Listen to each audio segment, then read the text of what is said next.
welcome back to another episode of Chatting with Chappy. We've got Jayden from Pin High. We had a hiatus. So, There's no chance it's not going to grow. But do you want to talk about it or not? Hey legends, welcome back to another episode of Chatting with Chappy. We've got Jayden from Pin High. How you going, man? Good, mate. Good. How are you? Doing great. How's your day been? Steady. Yeah, doing a few bits and pieces around the house, but little hiatus of golf after yesterday's round, which I told you we wouldn't chat about. But do you want to talk about it or not? I'll give a brief overview if you really want. Stick in. Go for it. Well, I haven't played outdoor golf in a while. I've been on the sim, so Yeah. that's no excuse though. 102 off the stick, a 10, a 9, 3 balls lost on the third hole, and that sums it up. Tell me they weren't good balls. No, I was definitely not bringing out good balls. Good. I like that. I'm not a Pro V1 or TP5 man anyway. I use Bridgestones myself, so. Hey, Bridgestone are good. I actually tried to get some. They were asking for testers the other week on some sort of forum, and I popped my name down. I was like, yeah, every single Bridgestone that I've found along the way, I actually keep it for quite a long time and play really well with it. So I don't actually know why I don't just shell out and buy a box or something like that. But yeah, I actually have some balls from a company called Pally. They've got some really good balls. Yeah, I have seen them going around. Yeah, are they decent quality? They're actually really good quality balls. Like they're very, very good. I the first one I hit on it. It was just a dirty snap hook. It just went flying. I was like, oh, I don't know about these things. But they've got two types. I think they've got the Tempo and the Tour the Tour ball, and I think I was using the Tempo. So the Tour is much more suited to my game. So I was actually enjoying that a bit more. But yeah, look, I'm probably the same as you. I just flick around balls. I just open up the pocket, and whatever's in there is in there. I just grab it. Exactly. That way, if you lose it, you don't really care. You don't want to be behind $85 boxes of Pro Vs and you lose half of them on the course in one day. That's a bit heartbreaking. Yeah, look, it wasn't great, but yeah, there wasn't a box of balls going around. That cost me $85, so we're all good. That's it. So you said you haven't played outdoor for a while. What goes on in a sim match for you? Talk to us about the sim matches. I actually have quite preferred the sim of late. It's been very hot here, sort of high 30s, 40s of late. So outdoor golf's probably not suitable.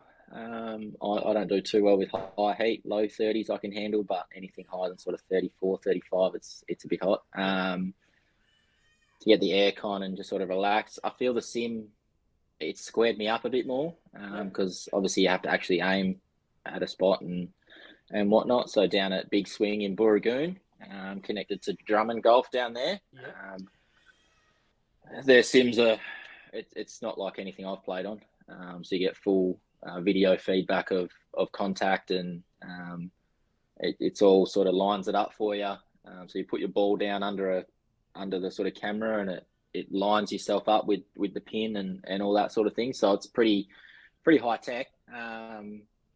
But yeah, more just avoiding the heat is probably why I haven't played outdoor too much. And then we obviously had the Christmas period and New Year's and that. But yeah, moving forward, I'll be playing a bit more. I'll try and play a few new courses, and there's a few things with Pin High that are coming up, which is good. Keen to have a chat about it soon. But yeah, there is a few things coming up, and it's exciting. Awesome. Let's talk about Pin High, Jados. Let's how to get started, how long's it been going for, and just talk us through it. It's probably been a bit over 18 months now in discussion. It wasn't an idea that we had for a while. It was myself and my brother-in-law. We were having a few beers at home. I've recently moved. We used to live right next door to each other, so we used to have quite a few beers multiple weekends. So we were sort of sitting there and chatting about. I think we'd been into Golf Box or Drummond that day, and we were looking at shirts and shorts and pants and whatnot. And I pulled out I pulled out a rain jacket, like a 3/4 zip rain jacket. And I looked at the price, and I think it was $490 in Golf Box, which I couldn't. I don't know where anyone can justify paying that much. No. So we kind of got onto that after a few beers, and we were like, well, why don't we look into making our own?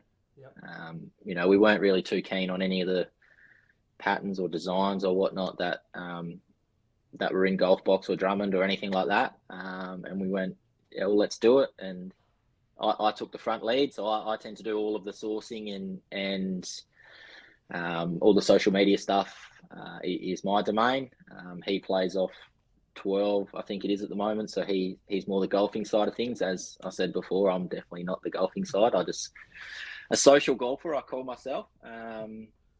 So yeah, we ran from there, and then we got the business name. We sort of come up with it over a few nights. It's pretty simple, golf related. But it can be transitioned into sort of casual wear as we have now with our 19th hole collection, as you've seen. Yes.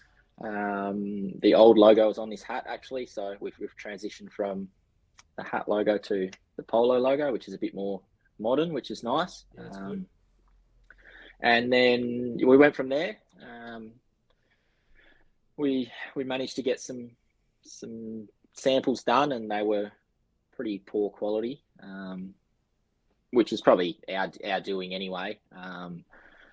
It's just a bit of trial and error, which we knew we're not going to get the best or what we want straight off the bat.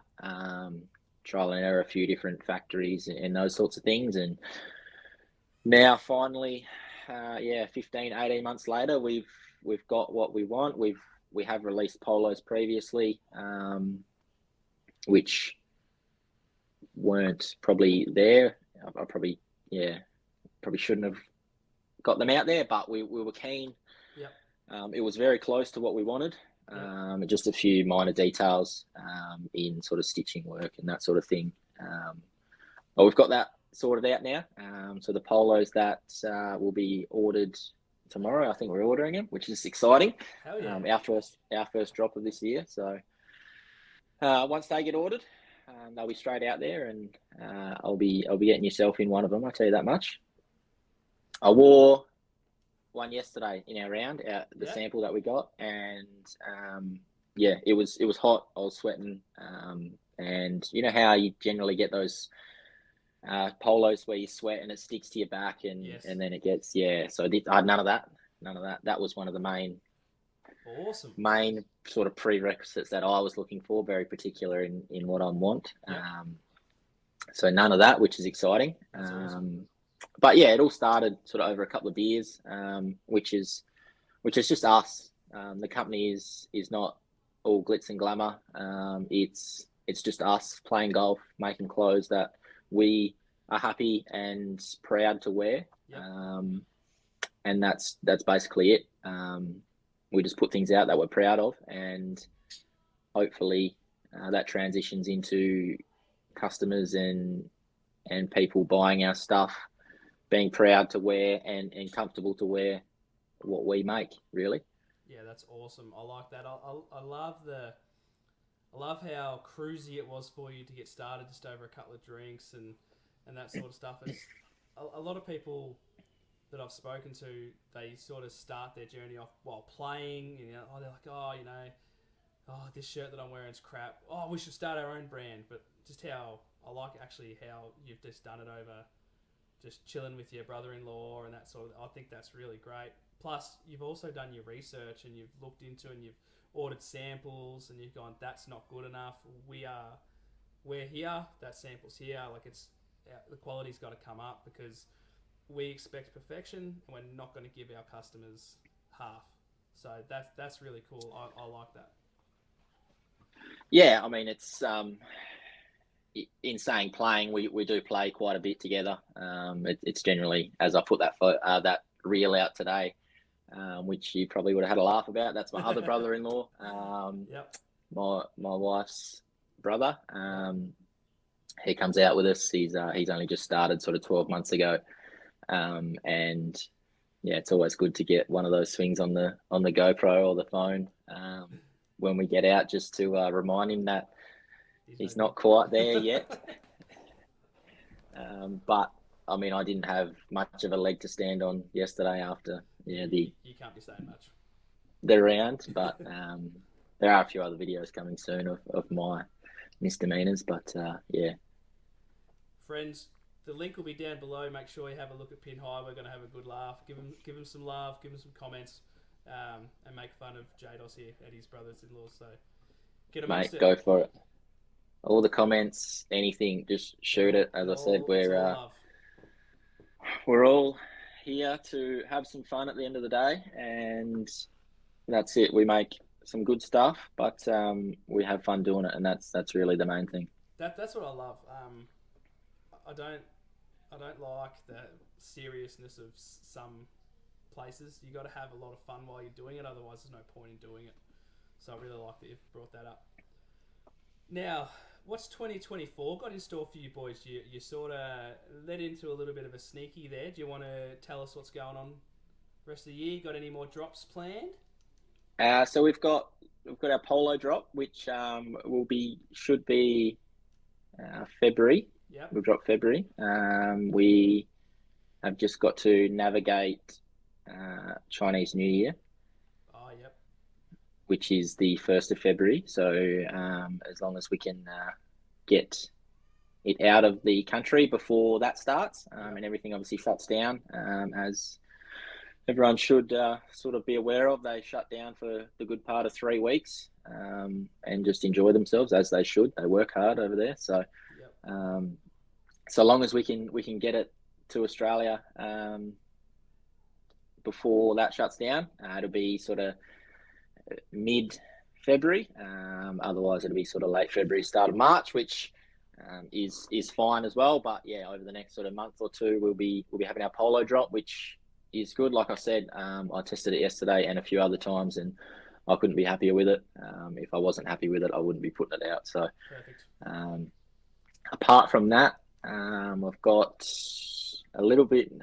It hasn't been announced yet, but we have managed to get ourselves into a country course, probably about hour and a half south of Perth, where we're located, down in Collie. We managed to get ourselves on a sign down there, and working with the members as well, to broaden our I guess reach. Awesome. There's a lot of people down there that play golf. Really nice course. So I'm keen to get down there and play a proper round down there in March. I think I'm due to go down there. Nice. But that ties in with a few other things.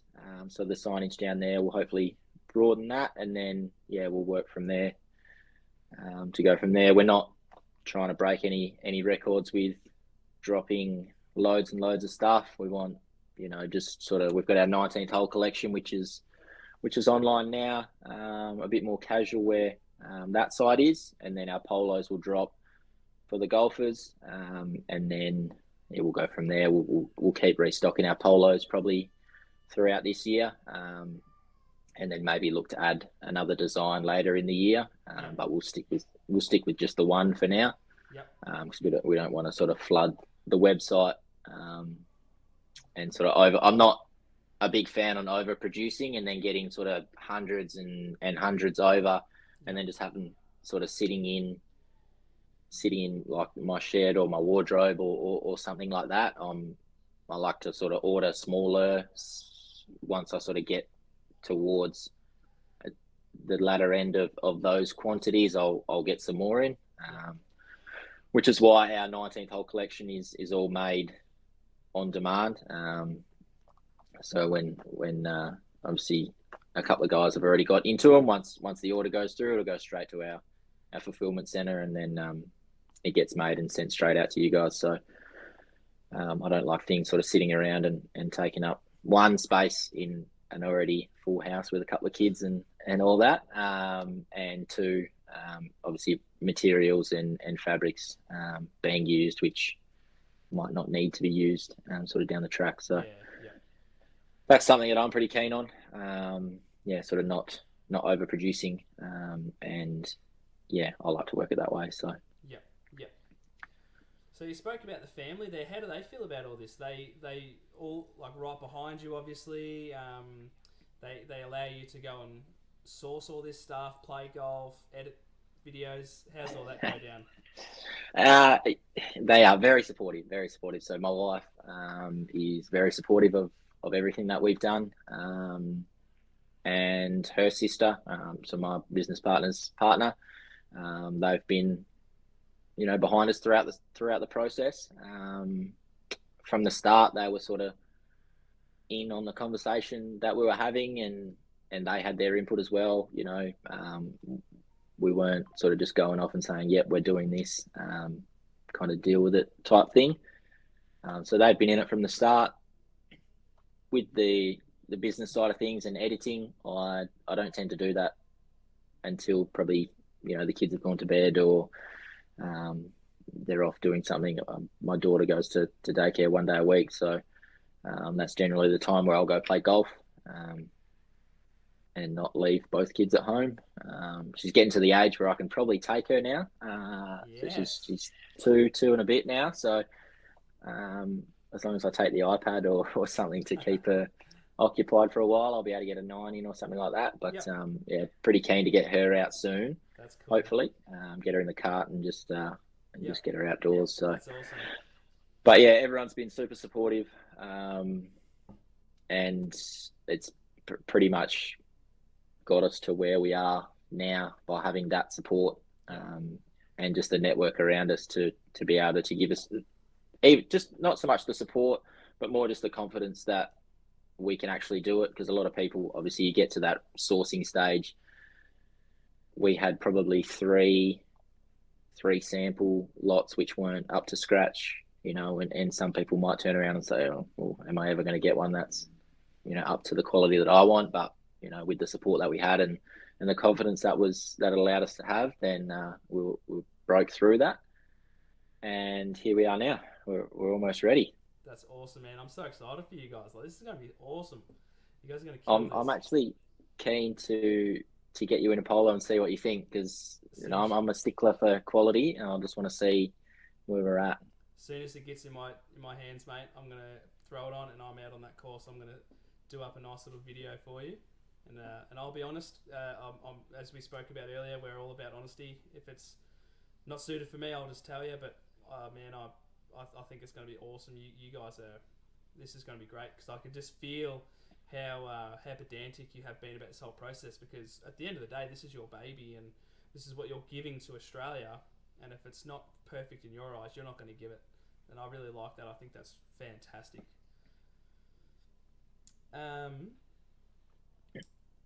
Leading from your family, it doesn't have to be golf related or anything like that. But what motivates Jados? What motivates you to get this done?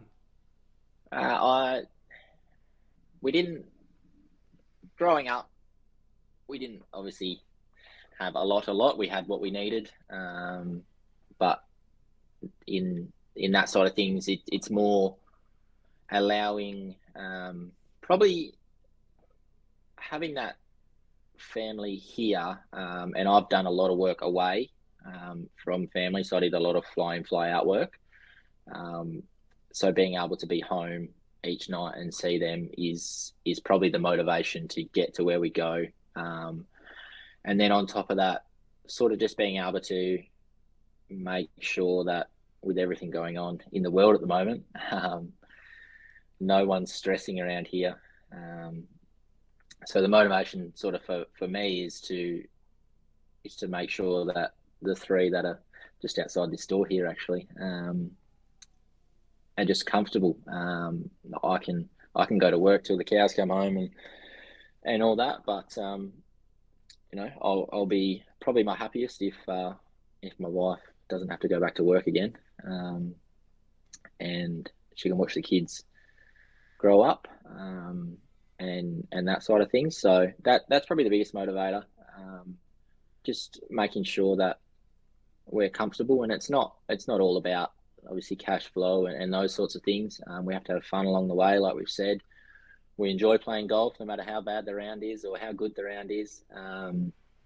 So that's a positive in itself. We're making a product based off what we enjoy doing, it's not a chore to go out and make these videos. It's not a chore to spend hours on the computer trying to source things or talk to people about, trying to get our products or just sponsorships in places. It's not a chore, which is nice. And it's something that I enjoy doing. So yeah, the motivation definitely stems down to the family I have here, and probably the extended family with my business partner. We're obviously all one family here. So as much as it might sound cliche, the family, as you probably know yourself, is a big motivator to why we do it. And yeah, just to be able to, once they get older, the kids, to show them where we started, where we are now.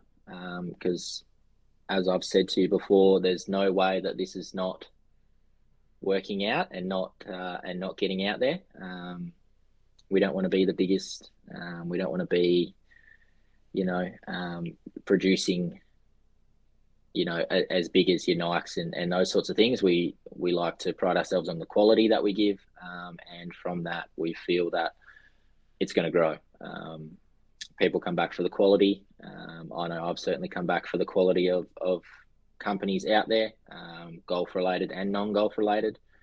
So that's where it all stems down from. If we provide quality, then we'll get repeat return customers as well as referrals from those people, and then it just stems from there. So yeah, family is a big motivator, but doing something that we enjoy is motivating in itself. Yeah, perfect, mate. Mate, there was a lot of emotion in there. I like that. You've It's I don't know if you've ever been asked that before. That was really it's good. Well, when we first had our chat, when you asked me to come on here, and you said sort of you had some questions, and you mentioned a few, and one of those was a motivation. I actually took a bit of time, and it wasn't just sort of an hour on one day. It was sort of over consecutive days to really think about why we do it, for one, um, why we started, why we do it, and why we continue to do it. They're probably the three things that we probably need to regularly ask ourselves. Otherwise, we lose track of where we started, for one, and where we want to go from here. So obviously, the yesterday's gone. Today's gone. It's about what we do tomorrow, to make the company better, to make ourselves better, and our products the best they can be. So I don't like to dwell on the past, or I like to look forward to where we're going. And we might feel that we've got the best quality today, but tomorrow something's going to come out, or something we might find in our searches tomorrow is going to be just that step above, and then the day after that it might be a step above that. So what we bring out this coming month, is we're really happy with it. But in 12 months time, there might be a new innovation that comes out, and that elevates us to the next level. We jump on that pretty quick. We don't sort of sit here and accept substandard, which you've probably noticed so far in our chats. So No, I love that, mate. That is, you're on the ball there.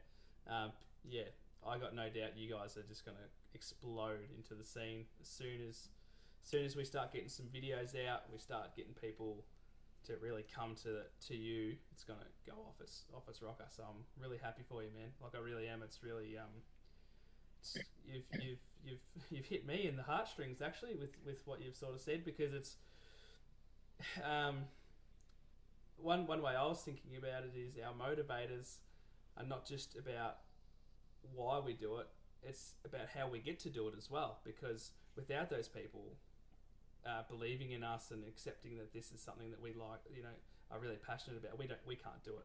Like, so if our families, I know you can't go and play golf for a month. We don't get to go and do what we love and get to entertain people, and I don't get to talk to you or any of the other people I've got lined up. So that sort of made me think, actually, while you're answering that, it's not really about the who motivates. why. It's about the how we get to do it. So, very good. I like that. You're going to go good, man. I'm just going to ask you a couple of questions. We're going to Sure. go into what got you into golf in the first place. I got into golf. Well, my parents got me into golf when I was little. I had lessons and all that sort of thing. And if we when we eventually organise something and meet together, you'll realise I have quite a well, it's not as big anymore, but quite a large scar on my cheek.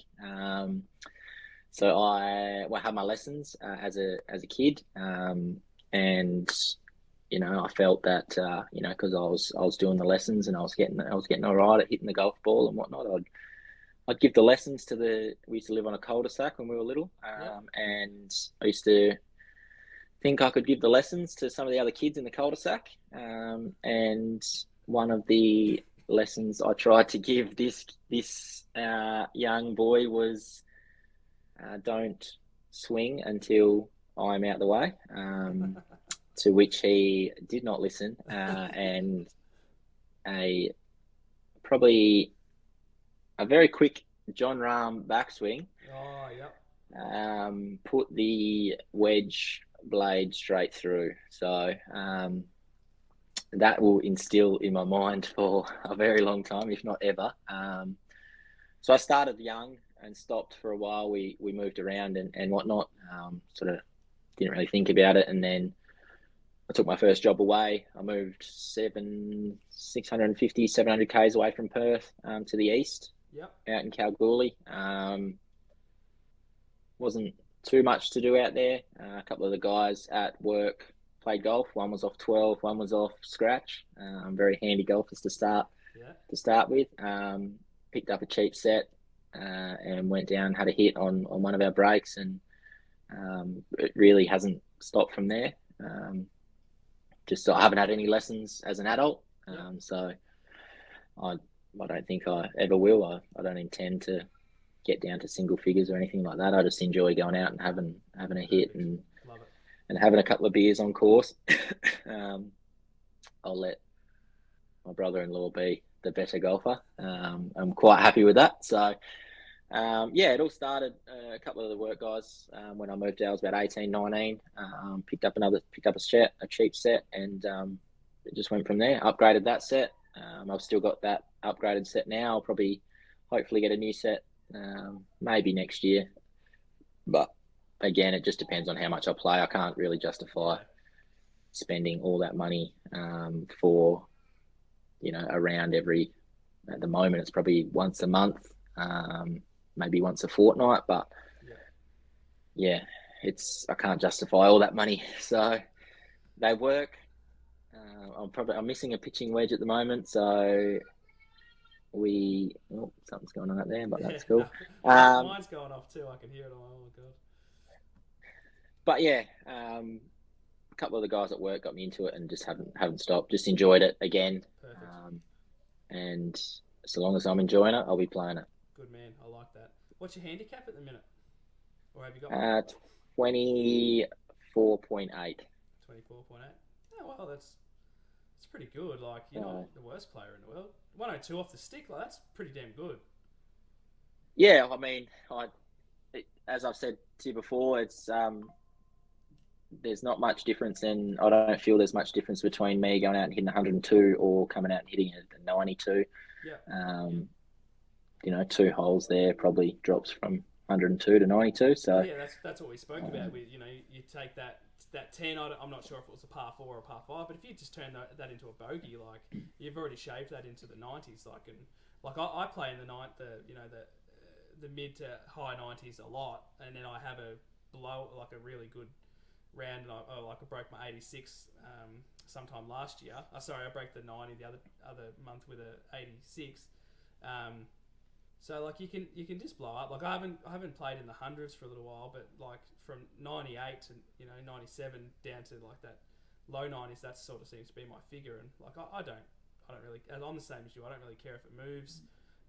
Obviously, when you're having a good day, you're sitting there on course going, oh geez, I'd like to keep this going, but then yeah, it just blows up in your face. So yeah, your 10 and your 9 that you had easily brings it into the early 90s, which that's still a damn good score for 24. Yeah, well, even mid 90s. I mean, it's a funny game because you have a double on one, um, and then a par three on two yesterday, and put that to 3 feet. Putted for Yeah. birdie, so I was one over through one, and then lost three balls on three. So um, that's just golf in a Oh, sentence right there. yep, you got that right. So That is just golf. That's just God. it's just that water. It just seems to attract. Yeah, I'm the Seems to same. attract. Yeah, I hate water that's in front of the tee box. I absolutely hate it. I don't know why it freaks me out. You think any day of the week I get it, 200 plus, and you think, yeah, that's good. And then you look down and there's water 2 meters away, and you're like, you're just It's staring at it. going in there, You might as well throw it in there because you know it's going straight in. You just golf, the yips. but we love it. Oh, I'd play it for the rest of my life. I can every day. Favorite club? At the moment, wedges 52, 56. Nice. So you're a wedge man. I like that. Only of recent, because I had obviously I'm 6'3", so I played plus an inch. Yep. I bought wedges standard and just sort of left them for a while, and I've recently got them lengthened. Yep. And since I've got them lengthened, it's crazy how much just an inch will change a swing of a club. So of recent wedges, Yep. before that probably 8-iron. Yeah, right. That's pretty cool. I'm what do I like? 6-iron, I reckon. I don't know why. The long irons tend to, I don't know, they just tend to be a bit harder for some reason. If my day is going well, it's definitely the driver, but God, I have one good day with a driver out of 10, if that. It's either a slice or a hook. Very, excuse me, very rarely straight ones, but then I can have days where I hit 7 to 8 fairways in a row, and you think this is a good day, and then on the back nine it just changes, and you think, fuck. Yeah, I put mine away yesterday. So well, that's it. And like, so here's a good one for you. I'm not sure if you saw some of the earlier stuff that I've done early this year, but I played with a PGA Tour Pro in Australia, in Creswick, and I just sort of watched him go about his business, and my driver just wasn't behaving itself. And then I was hitting these irons really well, the 4s and 5s, and he goes, why don't you just put your driver away for the day? And I was like, oh, never really done that. And he goes, well, if you hit every iron shot the way I've seen you hit the last 10, you'll hit dead straight tee shots. Like, and he sort of was like, golf's easier from the fairway, mate. Like, there's no point in being 250 on the 3 fairways over because you've sliced the arse out of it. Yeah. Wouldn't you rather be, 170, 190, but you're dead straight, and then your next shot's, 150 with a 6 or a 7 iron, and you think, yeah, you're right. So he said, just give your driver, 2 or 3 holes, and if it's just not feeling right, just put it away. There's no shame in it. So, yeah, I've played a few club comps recently, which has been pretty cool. I've never done that before, and I've gone into that with a nice smart attitude rather than try and play hero golf where you try and play a 5-wood from 230. Yeah. You might as well just go a 6-iron and put it back in play, where a 5-wood could do the same as your driver back, hook or slice. So that's been really good for me. That, especially talking with him, that was really good. What's the favourite course you've ever played? Oh, probably WA Golf Club here. We played a 2-ball event with the Golfer Tour. Oh yeah, yep. Last year, and yeah, just the course conditions, just how maintained it was, difficulty. I'm glad we were playing 2-ball that day. When you've got par 3s that are 180, 190. Yeah. And you have to take I took 4-iron off the tee and put it to 2 feet. I'm not too sure how, but that was the first 2 holes, and that was before we even had handicaps. So the Golf Tour obviously has the 2 divisions, and your non-handicappers can play as well, which is good. Yeah, that's great. So yeah, we played the WA Golf Club. That's probably my favourite so far. Yeah, I'm looking forward to playing some new ones. But yeah, the conditions of that was just insane. Yeah, it's awesome. Those big courses like that, they just prepare so much, like so well, that you just gobsmacked when you get there. So speaking of courses, if you got an invitation in the mail tomorrow, any course in the entire world, and they say, Jayden, you've been invited to play, where is it? Oh, see, this is the sort of question where you can just name like 10. You're making me choose one. I know you've got your obvious ones. I'm probably going to pull one out of the bag a little bit here, and say I probably wouldn't mind playing Bandon Dunes. I've played it multiple times on PlayStation, and I do play a lot of courses. And the way that the games these days are, they play exactly how they play, and all that sort of thing. You can go out there, and every time I go to the sim, I'll play St Andrew's Old Course, which is probably, I like that nice big wide fairway, so it's nice and that sort of thing. And then you've got your Pebble Beach and your Augusta, those sorts of things. And I mean, everyone wants to play them, but yeah, an obscure one probably, Bandon Dunes, or there's one in New Zealand. I can't remember what it's called now. Got a brain fade. It's right on the cliffs, sort of down there. Yeah, right. We'll Google it. I've had a brain fade. A lot of questions being thrown at you. I'll probably remember it soon, so we'll get it in there. Just throw it in when you remember. It's Cape Kidnappers. Yeah, right. Okay, I'm gonna Google that. Have a look at it. Yeah, We might go there together. Yep, let's do it. We'll need probably about. I'll need probably about 6 boxes of balls. We'll get some. We'll get them off Pally. We'll get Pally to get us some. They'll look after us. They're good fellas. Who's your favourite tour professional? We'll have to go local boy Minwoo. Minwoo, that's awesome. We have to. Yeah, I mean, I'm 5 minutes from Royal Freo, where his home course is, so where him and Minji grew up and played. So it's literally 5 minutes down one street from my house. So that's awesome. Everyone says Tiger, so I'm glad you've pulled out an Aussie. I really am.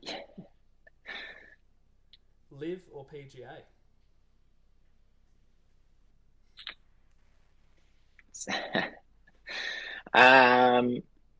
PGA, for the fact that you have to play for the cut.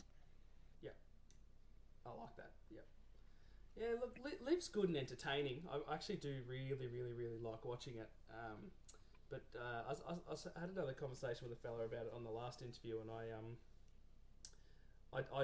agree with you. I actually enjoy the fact that there's that challenge of, well, if you're not good enough for 2 days, you don't compete in the final 2 rounds where the money's made. So I agree with you on that one for sure.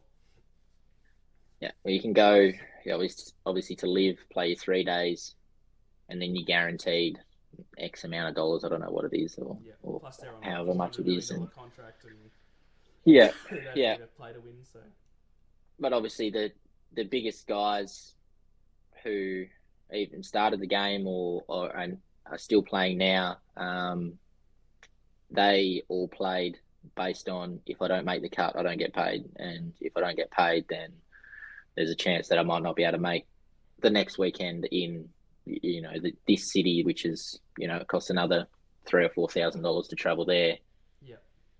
And then if you don't make that cut, you're not getting paid again. So they're all obviously done that, but now we've got Live, which will just give money for I think there was one there where I think one of them was like sort of 10 or 12 over for the weekend, and was still, you're still guaranteed Yeah, 40 or $50,000 or something like that. So, yeah. I'd I shoot mean, I'd shoot that and take that money for sure. which, financially, if we were scratch golfers, we would probably choose live, but Oh yeah, absolutely. Well, for the tradition, you look at Lucas Herbert. You know, not saying he was a terrible PGA pro or anything like that, but now he's gone over to live, and you sort of can't, not be happy for him because now he's guaranteed his family's wealth yeah, forever. Where, as you said, if he's continuously fighting to make the cut and he's not, making those sort of um, $50,000-$60,000 every single event, he starts to, go backwards because then it's another two, as you said, $2,000 to fly to, I don't know, fly to New York and get a flight, motel. You got to pay your caddy every time. Like you just yeah. going backwards. Where now he's like, right, I'm just got my $100 million for 3-4 years. We're set. Like we can do whatever the hell we want for the rest of our lives. So I can't really like. You look at John Rahm's contract and you think, do you really need that much money for him? I don't think Um, we wouldn't say no to it, but I don't no, think we need it. no, I wouldn't say no to it, but yeah, you sort of I, think I it's wouldn't mind seeing and I know it's been said before, but like a Ryder Cup format, live PGA. oh, that'd I be know so cool. I said a lot, but I think it'll happen. I hope it happens, Same. because it'll be good golf, Oh hell yeah. and the teams will be. I mean, the live team will be just as strong as PGA team, Yep. hands down. So Yep. I wouldn't mind seeing that. Just the format and live versus PGA, but yeah, we'll see. We'll watch that space. Well, you sit there and you think, like even though the live guys are getting paid regardless, you think there's a good reason why you could get lazy and not perform. But like you you look at the Masters, the only excuse me, the only events that live's allowed to play in the PGA calendar. You think Brooks Koepka almost had the Masters. He won the PGA Championship again. You think the live guys aren't too far away. Like they're always there Yeah, at the majors. So um, I, even though they're getting paid regardless, they're not getting lazy about their golf, which is good. Um, did you happen to go to Live Adelaide when it was here? I did not know. I would have liked to go this year, but I got a few other things happening. I'm back playing footy, so Oh, nice. we'll sort that out. But yeah, I wouldn't mind going again, Yeah, yeah. or not again. I wouldn't mind going to watch. Yeah, so Yeah, I was invited by the Watering Hole podcast, and they the the weekend falls on my daughter's birthday, so there is no chance I'm getting there. yeah. Um, Maybe if Adelaide goes well enough, they might bring a second one down.